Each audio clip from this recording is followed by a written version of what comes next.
Blessed anyway, but with a price. Numbers 20, verses 7, 8, 10, 11, and 12.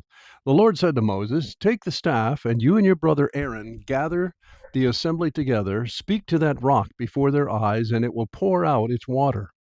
He and Aaron gathered the assembly together in front of the rock, and Moses said to them, "Listen, you rebels, must we bring you water out of this rock?"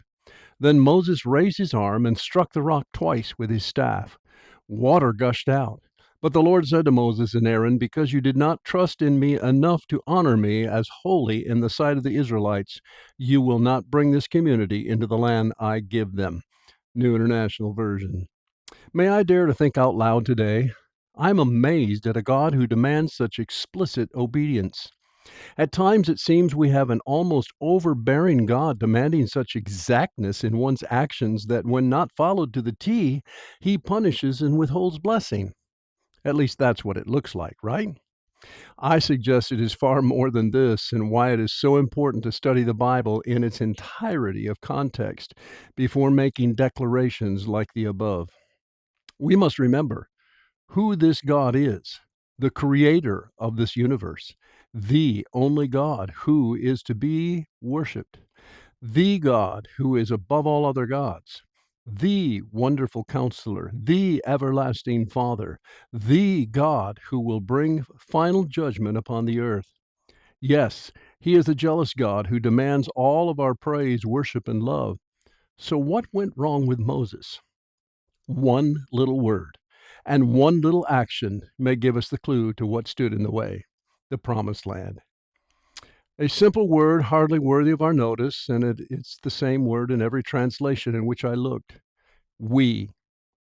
In verse 10, Moses stands before the people and by his choice of words gives us an indication that he, Moses, will satisfy the cries of the people for water, assuming a position of authority belonging only to God.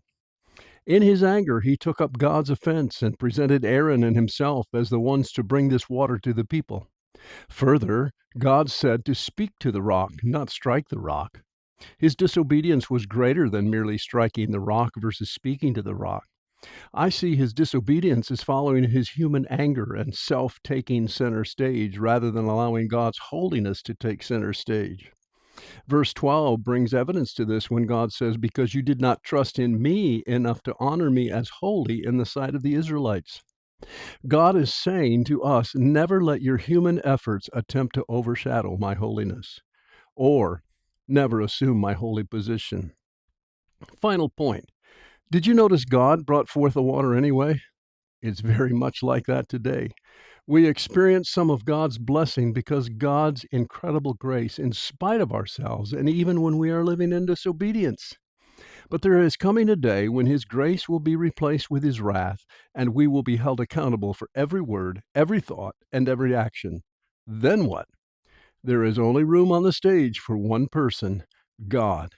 I pray we take our proper place and relinquish center stage to the Almighty Creator.